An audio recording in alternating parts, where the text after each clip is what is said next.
என்றாவது ஒரு நாள் நீ ஒரு உண்மைத்தன்மையை தெரிந்து கொள்ளாமல் தவறி போயிடக்கூடாது. அதுக்கு நானும் ஒரு காரணமாயிடக்கூடாது. எந்த சூழல்லையும் நீ பெறாததையோ நீ பார்க்காததையோ மக்கள்கிட்ட உபதேசமாக கொடுத்துடாத. மக்கள்கிட்ட ஏதாவது ஒரு நம்பகத்தன்மையான விஷயங்கிறத ஒரு துளி கூட விஷயத்தை நீ கலந்து விடாதே, சொல்லி விடாதே. அது ஏன்னா அது குலை பாவத்துக்கு சமமான செயலாக போயிடும். இதே தான் பழைய தியானம், உருப்படாத தியானத்தெல்லாம் தூக்கிக்கிட்டு இந்த போட்டோ சக்கையை தூக்கிக்கிட்டே கட்டிட்டு போகிறாங்க. சக்கையே தியானம், சக்கையே கடவுள், சக்கையே ஐயோ இவர் தாங்க குருநாதர் அப்படின்னு அந்த சக்கையை தூக்கிட்டு போகிறான். புத்தனே அவதரித்து வந்தாலும் புத்தனுடைய அலைவரிசை கிடையாது. அது புது அலைவரிசை, வேற ஒரு படிவத்துக்குள்ளே தான் மாறி வருவான் அவன். புரியுதுங்களா? அப்போ அந்த சக்தி தான் என்னதுங்கிறத எங்கே கண்டுபிடிச்சான்னா சமாதியில் கண்டுபிடிச்சான். அப்போ சமாதி இருந்தால் மட்டும்தான் உனக்கு இறை சக்தியே கிடைக்கும். இப்போ ஒரு சமாதி என்பது சாதாரண விஷயம் கிடையாது. அதுதான் ரொம்ப உலகத்தில் ரொம்ப உயர்ந்த செயல். அதுக்காக எல்லா வேலும் போய் சமாதி அடைஞ்சிடணும், சமாதியை போய் இப்போ பண்ணிடணும் அப்படிங்கிறது கிடையாது. சமாதிங்கிறது அது இயல்பாக கிடைக்கப்படணும்னு தான் அதையும் சொல்கிறான் அவன். ஒரு தியானத்தையே கற்பனையாக மாற்றிவிடக்கூடாதுங்கிறது தான் உண்மையாக தெரிஞ்சுக்கணும். தியானம் என்பது என்ன பொருள் கேட்டிங்கன்னா, தியானம் என்பதே அலைவரிசை. தியானம் பண்ண என்ன இருக்குன்னா, நீ ஒன்றும் இல்லாமல் போகிறன்னு அர்த்தம். போனாங்க போய் பார்த்தா குருநாதர் அங்கே அப்படியே படுத்திருக்கிறாரு. அங்கே இவங்களே அடையாளம் தெரியாமல் படுத்திருக்கிறாரு. இப்போ குருநாதருக்கு பழைய ஞாபகத்தை வர வைக்கணும். இப்போ என்னடா பண்ணுறது, நம்ம குருநாதர் இப்படி படுத்து கிடக்கிறாரு அப்படின்னா இவங்க என்னன்றாங்க, இவங்களோட கலையை நேரடியாக குருநாதருக்கு போதிக்க முடியாது. அவர் எங்கள் ஏரியாவில் வாழ்ந்துக்கிட்டு இருந்தார், ரொம்ப ஒரு எங்கள் ஊருக்காரரு. திடீர்னு 2 சாமியாருங்க வந்து அவனை கூட்டிகிட்டு போயிட்டாங்க, அவர் சாமியார் ஆகிட்டாரு அப்படிங்கிற. அவர் சாமியார் ஆகல, அவர் மனிதன்லேருந்து விடுபட்டுட்டார்.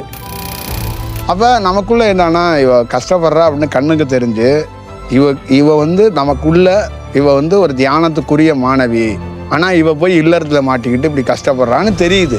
ஆனால் அதை மாற்றி அமைக்க முடியல. கையிலுக்கு நீங்கள் போனீங்கன்னா என்ன ஆகுனா, சுவாசம் வந்து லோவாகி நீ என்ன பண்ணுறனா இறக்கிறதுக்கு வாய்ப்பு இருக்குது. அப்போ அவன் என்ன சொல்கிறான்னா, சமாதி அடைஞ்சிட்டா கூட பிரச்சனை இல்லை, அவன் இறந்து போவான். நான் வந்து சமாதியாக புனிதமாக இருக்கிற இடத்துல இவன் சாகணுமா?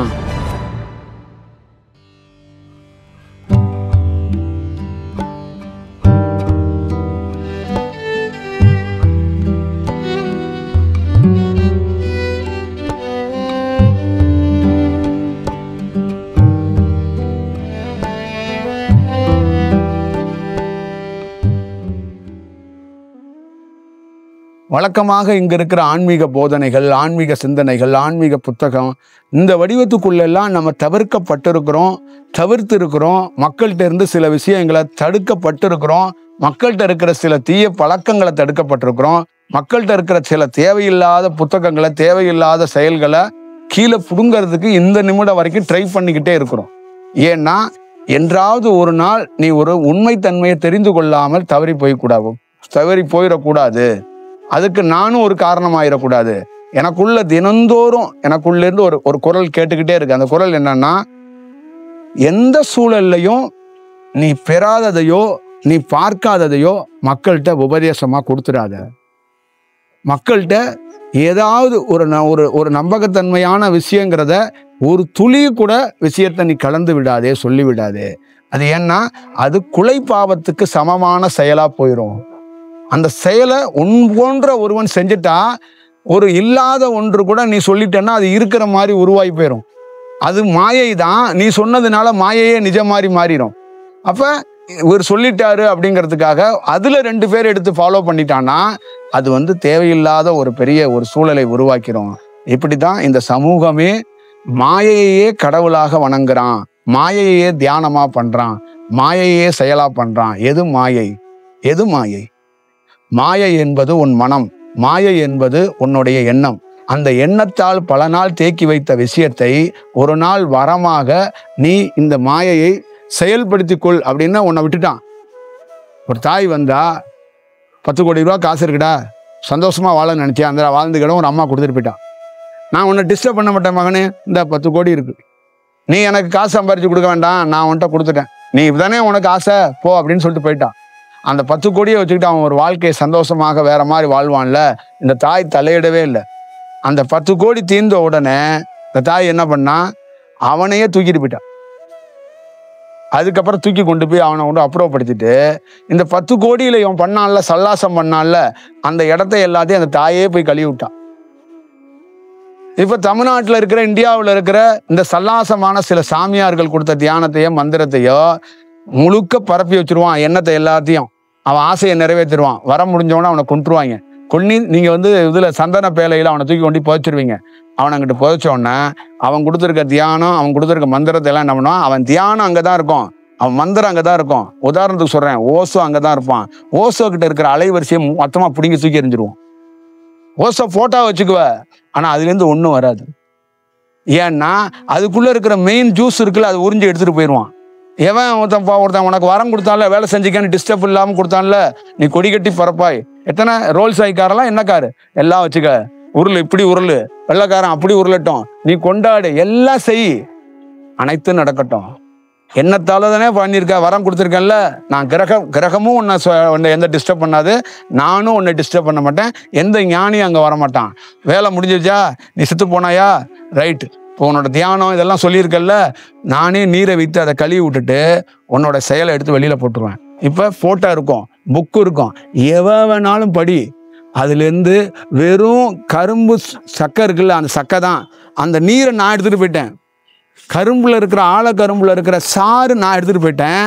ஓசோங்கிற சக்கை இங்கே இருக்குல்ல, அந்த சக்கையை தூக்கிக்கிட்டு நீ சக்கு சக்கு சக்கு சக்குன்னு நடந்து போயிட்டே இருக்க. நீ போ. இதே தான் பழைய தியானம், உருப்படாத தியானத்தெல்லாம் தூக்கிக்கிட்டு இந்த போட்டோ சக்கையை தூக்கிக்கிட்டே கட்டிட்டு போகிறாங்க. சக்கையே தியானம், சக்கையே கடவுள், சக்கையே ஐயோ இவர் தாங்க என் குருநாதர் அப்படின்னு அந்த சக்கையை தூக்கிட்டு போகிறான். அப்போ இவர் என்ன சொல்கிறாருன்னா, சக்கையை சுமக்க வேண்டியவன் அவனை என்ன பண்ண முடியும், அந்த உண்மையான அந்த அந்த சாரை அருந்தக்கூடியவன் இவன் கிடையாது, இவனை விட்டு தெல்லு அப்படின்னு விட்டுறது. புரியுதுங்களா?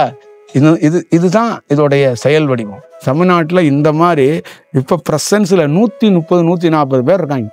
சக்கையே தியானமாக கொடுத்துக்கிட்டு சக்கையில் வந்த குருநாதர்கள் 130 பேர், 200 பேர் இருப்பான். அவங்கள பொறுத்தளவுக்கு என்னன்னு கேட்டிங்கன்னா, நான் கொடுக்கறது தான் அந்த உலகத்திலே உயர்ந்த தியானம், நான் சொல்கிறது தான் உயர்ந்த போதனை. ஓ, நான் எப்படி போய் மக்களை போய் கெடுப்பேன், நான் இந்த உலகத்துக்கு ஏதாவது நன்மை செய்யதாயா வந்திருக்கேங்கிறான். ஆனால் நன்மை செய்ய வந்திருக்கேன்னா தனக்குள்ள நடக்கிற செயலையே அவனால் அறிய முடியலையே. இப்போ பிரபஞ்சம் என்ன சொல்கிறான்னா, என்கிட்ட முதல்ல நீ ஒன்று அறி, புரியுதா, அடுத்தது 2-3 பார்ட்டாக பிரித்து கொடுக்குறான். 100 ஆண்டுகள் 200 ஆண்டுகளுக்கு முன்னாடி எவன்லாம் வேலை செஞ்சான் அவனெல்லாம் முதல்ல அறி.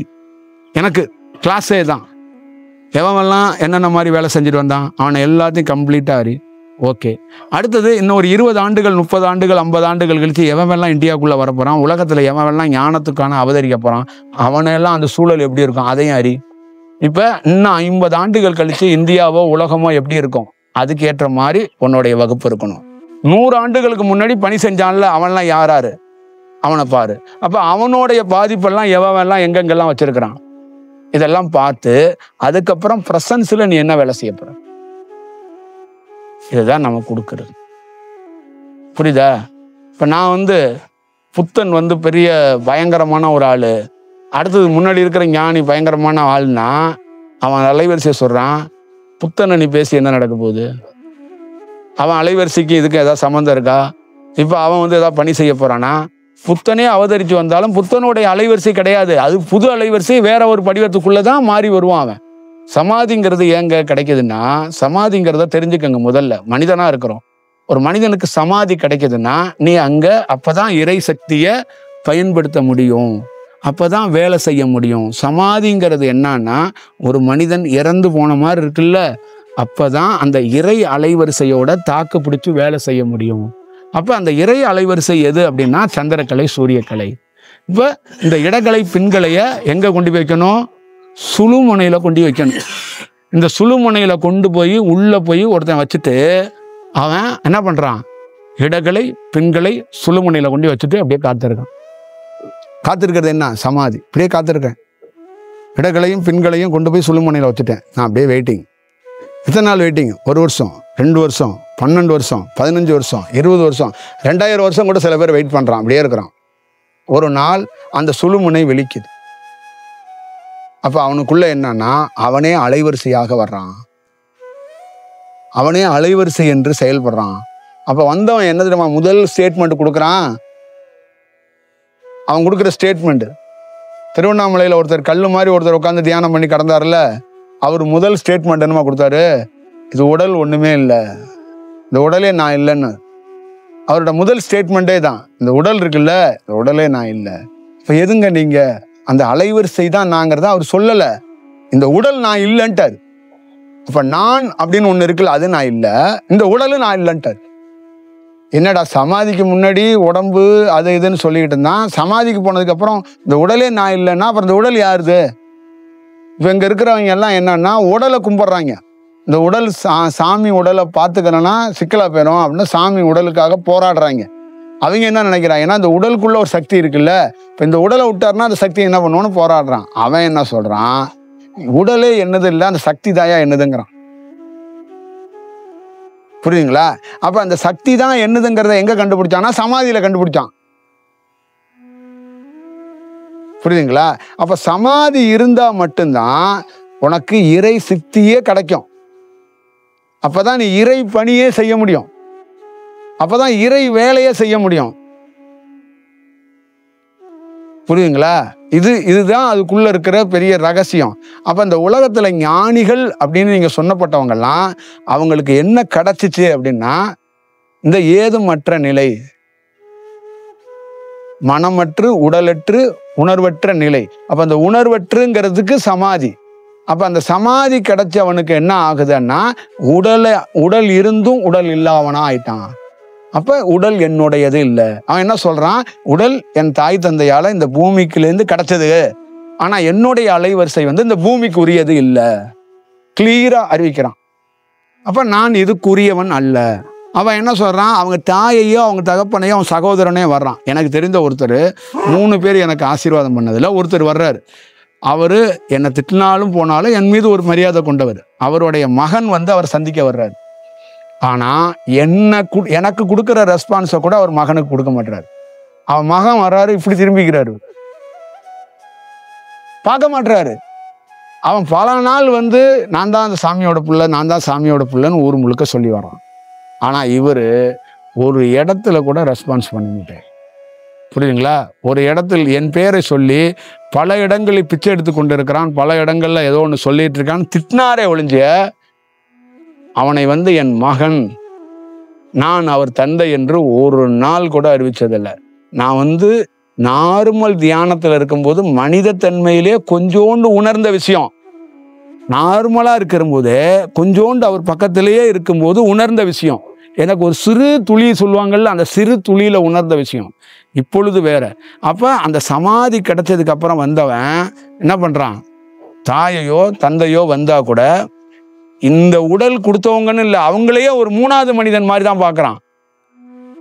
அப்ப அவங்களுக்குள்ள ஆவல்ல மகனை பார்த்துட்டோம் ஆச்சா புச்சான்னு எல்லாம் சொல்லும் போது கூட அவன் பெருசா எடுத்துக்க மாட்டான். ஏன்னா அவன் அலைவரிசையா இருக்கும்போது இந்த உடலே என்னது இல்லைங்கிற, நீ என்ன உடலை போய் தூக்கிக்கிட்டு உடல்னு சொல்லிட்டு அலைகிற அப்படின்னா.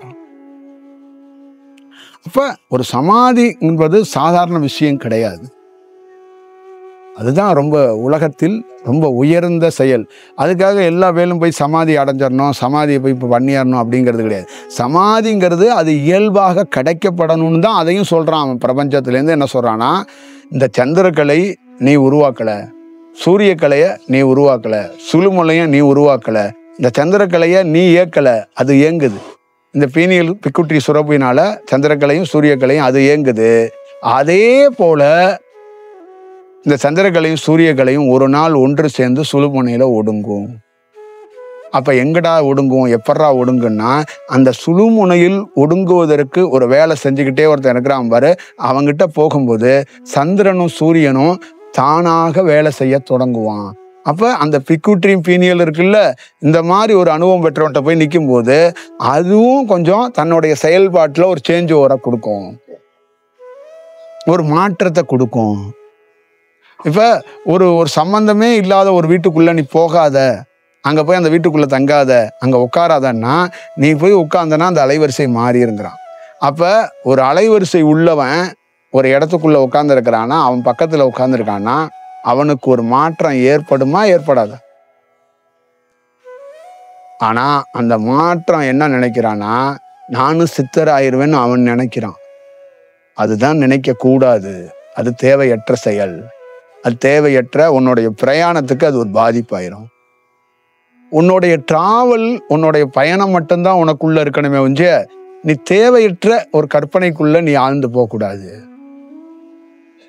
ஒரு தியானத்தையே கற்பனையாக மாற்றிவிடக் கூடாதுங்கிறதான் உண்மையா தெரிஞ்சுக்கணும். தியானம் என்பது என்ன பொருள் கேட்டீங்கன்னா, தியானம் என்பதே அலைவரிசை. தியானம் பண்ணா என்ன இருக்குன்னா, நீ ஒன்றும் இல்லாம போறன்னு அர்த்தம்.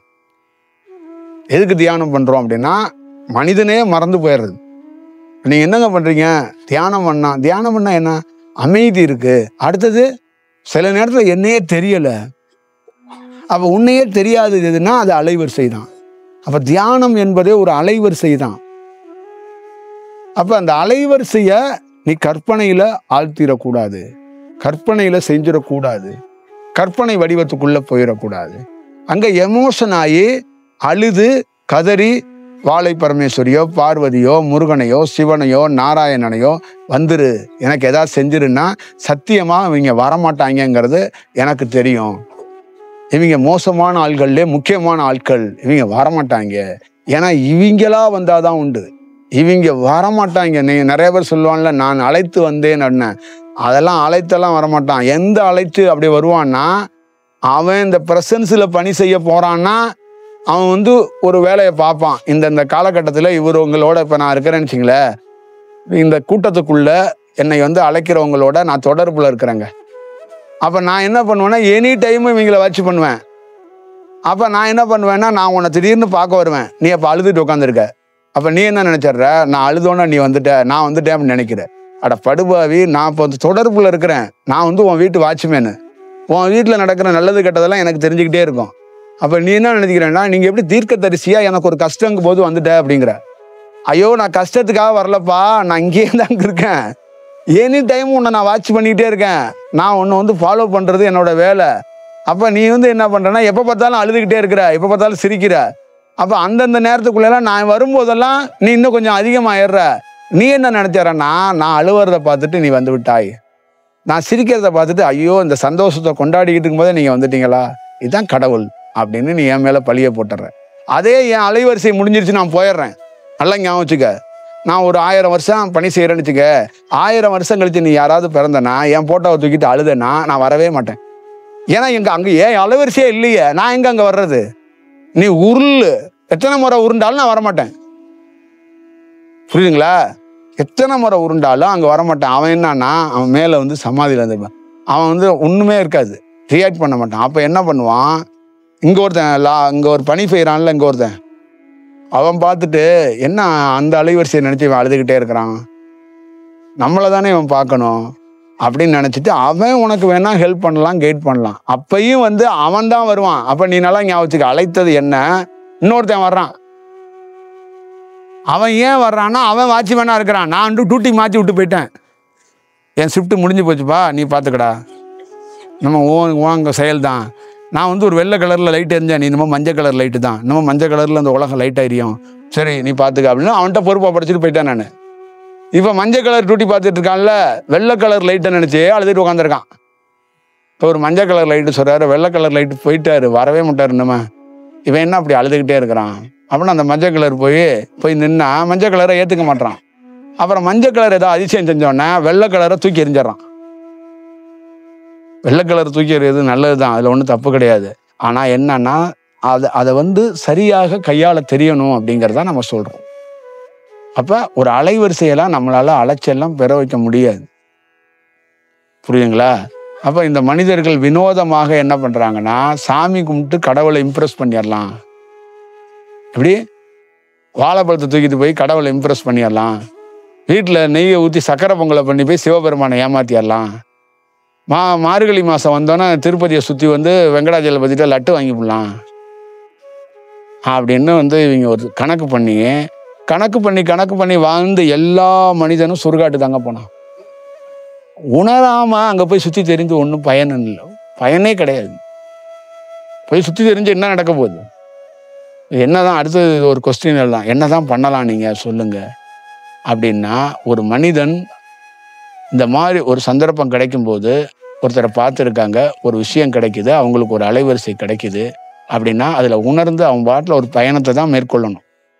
அப்போ அவனுக்குள்ளே இருக்கிற நல்லது கெட்டதெல்லாம் அந்த அலைவரிசை ஏதோ ஒரு வடிவத்தில் அதை சரி செய்யறதுக்கு ஒரு வாய்ப்பை உருவாக்கும். புரியுதுங்களா? அவ்வளோதான் விஷயம்.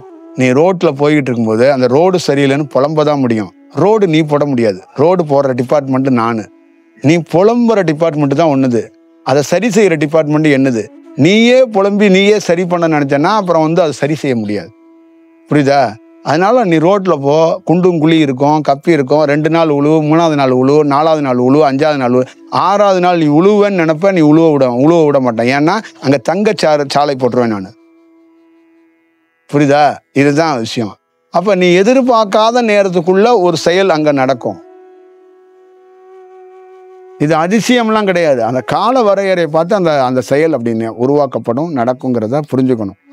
ஆனா அது உங்களால புரிஞ்சுக்கிறதுக்கு வாய்ப்புகள் ரொம்ப ரொம்ப குறைவு அப்படிங்கிறது நான் என்னுடைய அனுபவத்திலேருந்து சொல்றேன். ஏன்னா அது மனிதராக இருக்கப்படுறவங்க அந்த சோகத்துல அந்த குடும்ப வாழ்க்கையில அவங்களால பீறிட்டு வந்துருவாங்க. அப்போ என்னன்னா ஆப்போசிட்ல இருக்கிறவங்கள்ட்ட பேசுவாங்க. இதனால தான் இந்தியாவில் தோன்றப்பட்ட நிறைய ஞானிங்க பேசவே மாட்டாங்க. 1. 2வது ரொம்ப நேரம் ப்ரெசன்ஸ்லேயே உட்கார மாட்டாங்க, ஓடி போயிடுவாங்க. ஏன்னா அவங்க கால கணக்கை மாற்ற சொல்லி அழுதுகிட்டே இருப்பாங்க. புரியுதுங்களா? இப்போ கொஞ்சம் அழுகுறான்ல, இப்போ அந்த அழுவவே கூடாது, என்னை மாற்றி விட்டுரு, நான் சிரிச்சுக்கிட்டே இருக்கணும், நான் பயங்கரமாக வாழணும் அப்படின்ட்டுருவாங்க. இதுக்காக இவங்க என்ன பண்ணுவாங்கன்னா சொன்னால் இவனுக்கு புரியாதுங்கிறதுக்காக அவங்க ஓடி போயிடுவாங்க. அப்போ சும்மா அப்படி லைட்டாக அப்படி எட்டி பார்த்துட்டு அவ்வளோதான் போயிடுவாங்க. அப்போ அங்கேருந்து ஒருத்தர் வருவார், ஒரு 9 மணிலேருந்து 10 மணி வரைக்கும் தான் சாமி பார்ப்பாரு, அந்த பார்க்குற நேரம் முடிஞ்சிருச்சு அப்படிங்கிறது அவன் சொன்னோடனே அவங்க 2 பேரும் மரத்தடியில் உட்காந்து பேசிக்குவாங்க. சாமி நல்லவர் தான், இந்த கூட இருக்காங்க பேர் 2 பேர் விளங்காதவங்க, அவங்க தான் நம்மளை திட்டி 9 மணி 10 மணிக்கு மேலே பார்க்கக்கூடாதுங்கிறாங்க. 10 மணிக்கு மேலே பார்த்தா அவன் என்னவா, கடவுளை கூடவா அடைச்சி வைப்பாங்க? என்ன இப்படி இருக்காங்க? ஐயோ என்ன சொல்றதுன்னு தெரியல. அவர் நினைப்பாரு, நான் தாண்டா அவனுங்களை ஏக்கி உங்களை போக சொன்னேன், ஏன்னா அதுக்கு மேல நீ இங்க இருந்தனா கால கணக்கு மாறி போயிடும், அது தவறா போயிடும், நான் உன்னை பாதுகாக்கிற பொறுப்பு என்கிட்ட இருக்கு, அதுக்காக உடனே இந்த நிமிஷமே இன்னைக்கே வயசுக்கு வந்துட்டா என் பொண்ணு, இன்னைக்கே தாலி கட்டுங்க, சாயந்தரமே புள்ள பெற்று கையில கொடுத்துருங்க அப்படின்னா இது என்ன கணக்கு? அது ஒரு நல்ல அணுகுமுறை இருக்காதுல்ல. அதான் சொல்றானே, பெரிய உயர்ந்த அலைவரிசையே அவனையே அவன் பெரிய ஞானி தானே, பெரிய ஆள் தானே, 1 மணி நேரத்துல சித்தராக வேண்டி தானே, அவன் ஏன் 10 வருஷம் டைம் எடுத்துக்கிறான்? அவன் ஏன் 12 வருஷம் டைம் எடுத்துக்கிறான்? அவன் ஏன் எவன் உடலுக்குள்ளே பூந்து போறான்? நேரடியா நம்மகிட்ட கொடுக்க வேண்டியதானே. அப்படி கொடுக்க முடியாது, கொடுத்தா அந்த உடல் பிச்சுக்கிட்டு ஓடி போயிடும். புரியுதுங்களா? இப்போ ஒரு கதை சொன்னாங்க, போகர் மாதிரி ஒருத்தர் கதை, இதை நீங்க கதையா தான் பார்க்கணும். போகர்னு ஒரு சித்தர் இருந்தாரு, அதுக்குள்ள ஒரு கண்டென்ட் இருக்கு, அதுக்காக சொன்னேன். போகர்னு ஒரு சித்தர் இருந்தாரு, எங்கேயோ போனாரு, சீனாவுக்கு எங்கே போனாரு, தன்னையே மறந்துட்டாரு. அவர் பெரிய கலைக்குரியவர், அங்கேயோ உட்காந்து கிடக்குறாரு. இப்போ அவர் இங்கே வரமாட்டாரு. இப்போ என்ன பண்றாங்க, அவரோட சிஷியர்கள், புலிப்பாணி இந்த மாதிரி கோரக்கர் 2-3 பேர் சிஷியர்கள்னு அவங்க சொல்றாங்க, நான் சொல்லலை, அவங்க சொல்றாங்க. போனாங்க, போய் பார்த்தா குருநாதர் அங்கே அப்படியே படுத்திருக்கிறாரு. அங்க இவங்களே அடையாளம் தெரியாம படுத்திருக்கிறாரு. இப்ப குருநாதருக்கு பழைய ஞாபகத்தை வர வைக்கணும். இப்ப என்னடா பண்றது, நம்ம குருநாதர் இப்படி படுத்து கிடக்குறாரு அப்படின்னா இவங்க என்னன்றாங்க, இவங்களோட கலையை நேரடியா குருநாதருக்கு போதிக்க முடியாது, இப்ப அந்த உடம்புல செலுத்த முடியாது. இப்ப என்ன பண்றாங்கன்னா, ஒரு தண்டத்தை எடுத்து வச்சு இவங்க தண்டத்துக்கு அந்த அலைவரிசையை கொடுக்குறாங்க, கொடுத்து தண்டத்திலேருந்து குருநாதருக்கு போகட்டும் அப்படின்னு ஒரு செயல் செய்கிறாங்க. அப்ப இதுல இருந்து அவருக்கு ஒரு விஷயம் கிடைச்சி அவர் வந்தாரு அப்படின்னா, அவர் எப்படி வந்தாருன்னா, அவருடைய ஞாபகங்கள்ல அவருடைய மனித மெமரி இருக்குல்ல, அதெல்லாம் மாறி மனித சூழல் மாறி, ஆகா நம்ம இந்த பிரபஞ்சத்துக்கு வேலை செய்ய வந்திருக்கிறோம். அப்ப என்ன அதோடைய அர்த்தம் தெரிஞ்சுக்கணும்னா, ஒரு மனிதனாக பிறக்கப்பட்ட ஒவ்வொருத்தனும் மனிதனாக பிறக்கப்பட்டவன் மனிதனாகவே சில பேர் வாழ்றான். சில பேர் மனிதனாக வாழ்ந்துகிட்டு இருக்கான் 35 ஆண்டுகள் 40 ஆண்டுகள்ல. ஒரு அலைவரிசை இந்த மாதிரி யார் மூலியமாகவோ இவனுக்கு ஒன்று செலுத்த என்ன பண்ணுதுன்னா, ஆகா நான் புலி வாங்க பருப்பு வாங்க வரல, நானே ஒரு பேசிக்காக வேலை செய்ய வந்த ஒரு ஞானி அப்படின்னு உணர்ந்துக்கிட்டு அவன் பார்த்துட்டு, ஆகா இப்படி ஒரு சூழல் நடந்து போச்சா, அப்படின்னு பார்த்தோன்னே எதிரில் அந்த 2 பேர் நிற்கிறாங்க, வெளியில் நிற்கிறாங்க. இப்போ இவருக்கு தெரிஞ்சிருச்சு, மரப்பெல்லாம் எடுத்துருச்சு. வெளியில் வந்தோன்னா என்னங்கடா இந்த மாதிரி, ஓ அப்படியா, சரி வாங்கடா வேலை செய்ய போவோம் அப்படின்ட்டு போகிறாரு. இப்படி தான் நாமளும் ஊரில் சுற்றிக்கிட்டு இருந்தோம், போனோம் வந்தோம். எல்லாரும் என்ன நினச்சிட்டாங்கன்னா, ஏதோ கோயிலுக்கு போனார் சாமியார் ஆகிட்டார், ஏதோ சமாதிக்கு போனார் சாமியார் ஆகிட்டார் அப்படின்னா. அது கிடையாது. நம்ம வந்தது இந்த சாமியாருக்காக தான் வந்தோம். இடைப்பட்ட நேரத்தில் மனிதனாக வாழ வேண்டிய ஒரு சுச்சுவேஷன் ஏற்பட்ட போது மனிதனாக வாழ்கிறோம். அப்போ மனிதனாகவே வாழ்ந்துட்டு செத்து போகக்கூடாது. எல்லா மனிதனும் மனிதனாக வாழ்ந்துட்டு சாவறான். வெகு சிலர்களை மனிதனாக வாழ விடாமல் ஒரு செயல் செய்யுது. ஆனால் நீங்கள் மனிதனாக வாழ்ந்துட்டு சாவுற அத்தனை பேத்துக்குள்ளேயும் ஒரு நிஜத்தன்மை இருக்குன்னு நான் அடிக்கடி சொல்லிட்டு இருக்கேன். புரியுதுங்களா? ஒரு நிஜத்தன்மை உனக்குள்ளே இருக்கு. அந்த மறைப்பு எடுக்க தெரியாதனால, அந்த மறைக்கிறதுனால உன்னால் கண்டுபிடிக்க முடியல. அப்போ எனக்கும் கண்டுபிடிக்க முடியலை. அதை என்ன பண்ணானா, பல ஊர்களுக்கு என்னை அப்படி பிரயாணம் பண்ண வச்சு, பல இடங்களுக்கு போக வச்சு என்ன பண்ணானா, எனக்குள்ளே என்னன்னா அந்த மரப்பை எடுத்துட்டு, நீங்கள் பேசிக்காக யாருங்க அப்படின்னு கேட்டான். அப்போ நீங்கள் ஒரு ஊரில் வந்து 2 குழந்தைக்கு ஒரு மனைவிக்கு அந்த மாதிரி குடும்பம் நடத்த வந்த ஆள் இல்லைங்க, நீங்கள் வேற ஒரு பேசிக்கான ஆள்னா அதுக்கான முழு செட்டப்பையும் தயார் பண்ணி விட்டாரான். அப்போ நம்ம பார்த்துட்டு அடாடாடா இது என்ன ரொம்ப தப்பாக இருக்கு, இந்த வேலையை நம்ம செய்யக்கூடாதுன்னு நம்ம அங்கேருந்து வந்து இந்த வேலையை செய்ய ஆரம்பிச்சிடும். இப்போ அங்கே இருந்தாங்கல்ல மனித கூட்டத்தில், என்ன இருந்தாலும் சாமியார் ஆகிட்டான், வீட்டில் மாடு மேய்ச்சிக்கிட்டு இருந்தான், வீட்டில் தண்ணி தூக்கிட்டு இருந்தான், பயிரை வாங்கி கொடுத்துக்கிட்டு இருந்தான், பருப்பு வாங்கி கொடுத்துக்கிட்டு இருந்தான், குழம்பு கொதிக்கும் போது விறகு எடுத்து வந்து வச்சுக்கிட்டு இருந்தான், பிள்ளைகளுக்கு வந்து அழுகும் போது சோறு ஊட்டிக்கிட்டு இருந்தான், திடீர்னு ஏதோ வெள்ளை சட்டையை போட்டுக்கிட்டு இப்படி ஓடி போயிட்டானே, அதெல்லாம் நல்லாவா இருக்கா? கோயிலுக்கு போனவங்க எல்லாம் திரும்பி வந்துடுறாங்க, இவன் என்னமோ சாமியாரா ஊரில் சுற்றிட்டு இருக்கானேங்கிறான். அவன் என்ன சொல்கிறான், என்னுடைய நேச்சரே தாங்க, நான் வந்து தெரியாமல் அங்கே விறகு பொறுக்கிட்டு இருந்திருக்கேன், என்னை மன்னிச்சிருங்க, நான் வந்து விறகு பொறுக்கிறதுக்கு வரலங்க, நான் வந்து வரலங்க அப்படிங்கிறான் இவன். அதே மாதிரி அந்த போகரை வந்து அந்த ஊரில் என்னன்னா, இங்கே ஒருத்தர் இருந்தார், அவர் எங்கள் ஏரியாவில் வாழ்ந்துக்கிட்டு இருந்தார், ரொம்ப ஒரு எங்கள் ஊருக்காரு, திடீர்னு 2 சாமியாருங்க வந்து அவனை கூட்டிகிட்டு போயிட்டாங்க, அவர் சாமியார் ஆகிட்டாரு அப்படிங்கிறான். அவர் சாமியார் ஆகல, அவர் மனிதன்லேருந்து விடுபட்டுட்டாரு. இப்போதான் அவருக்கு தெரிஞ்சிருக்கு நாம் எதுக்கு மனிதனாக பிறந்தோம்னே. புரியுதுங்களா? இப்போ என்ன விட்டுருந்தா ரொம்ப விசேஷமான மனிதனாக நான் வாழ்ந்திருப்பேன். புரியுதுங்களா? ஆனால் ஒரு விதத்தில் மனிதனாக வாழ்கிறதா எனக்கு பிடிச்சிருந்துச்சு. சின்ன வயசில் எங்கள் அம்மாவோடைய எல்லா புடவையும் ஒரு 2 புடவையை கீழே விரிச்சுக்குவேன், 2 புடவையை எடுத்து மேலே போச்சுட்டு தூங்குவேன். இப்போ எங்கள் அம்மாவையே ஃபோட்டோவை எடுத்து பார்க்க முடியல. புரியுதா? இவன் ஃபோட்டோ எடுத்து அமைச்சிங்களே, அந்த அந்த அந்த அம்மாவோட ஃபோட்டோ வேண்டாம் வச்சிருக்கா, யாரா அது அப்படின்னு கேட்குறாங்க. யாரா அதுன்னு கேட்குறாங்க. பெத்த அந்த மாதிரி பெத்த தாயை கூட எடுத்து பார்க்க முடியாத சுச்சுவேஷன். 3 நாள் 4 நாள் பார்த்தோம்னா அது மாறி போயிருண்டா. அப்புறம் அந்த ஃபோட்டோவை எவனாவது 2 பேர் கும்பிட ஆரம்பிச்சிருவான், அதை எடுத்து கவுத்து வை. புரியுதுங்களா? இந்த மாதிரி ஒரு சூழல்லாம் நீங்கள் கேள்விப்பட்டிருக்கீங்களா, பார்த்துருக்கீங்களா? அப்போ இதுக்கு நம்ம ஞானியாக இல்லாமல் மனுஷனாவே மாடுகளை குரங்குகளோட சந்தோஷமாக சொல்லி தெரிஞ்சிருக்கலாமேன்னு சமயத்தில் எனக்கு உள்ள ஒன்று தோணும். வீட்டில் வந்த பலாமரத்தை தொட்டு ஆசீர்வாதம். பலாமரம் என்ன ஆச்சு? அப்படியே காய்ச்சி தள்ளிட்டு இப்போ வந்து எனக்கு அது அம்மா மாதிரி, அதை பார்க்குறப்போ ஒரு அம்மா மாதிரி இருக்கு. பார்த்தியா? இப்போ அடுத்தது அவ்வளோதான், முடிஞ்சு போச்சு. இன்னுமா எங்கள் வீட்டில் பலாமரம் இருக்குது, எங்கள் வீட்டில் முருங்கை மரம் இருக்குது, வாங்கன்றுவாங்க. சீரியஸாக சொல்கிறேன்.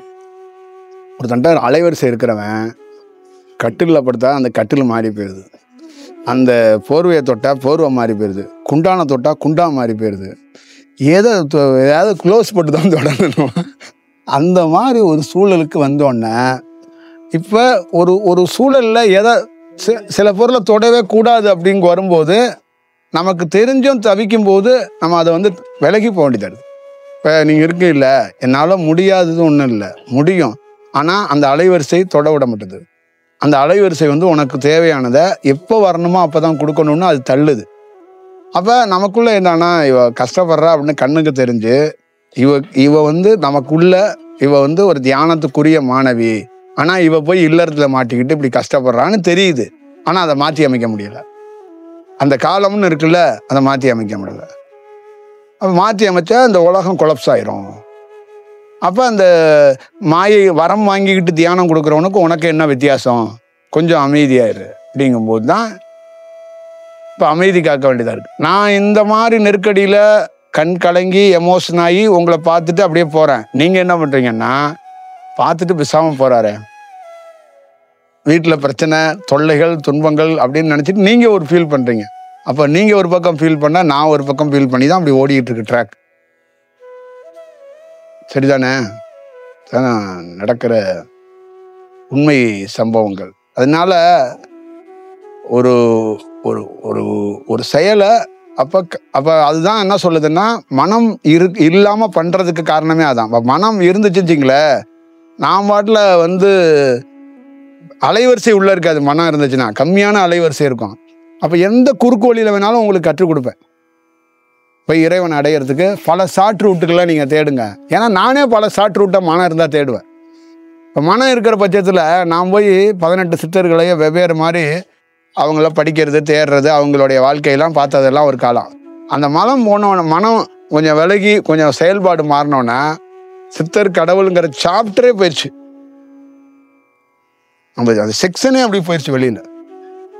அப்போ அதோட செயல்பாடுகளே இங்கே மாறி போகும்போது குறுக்கு வழியே இல்லை.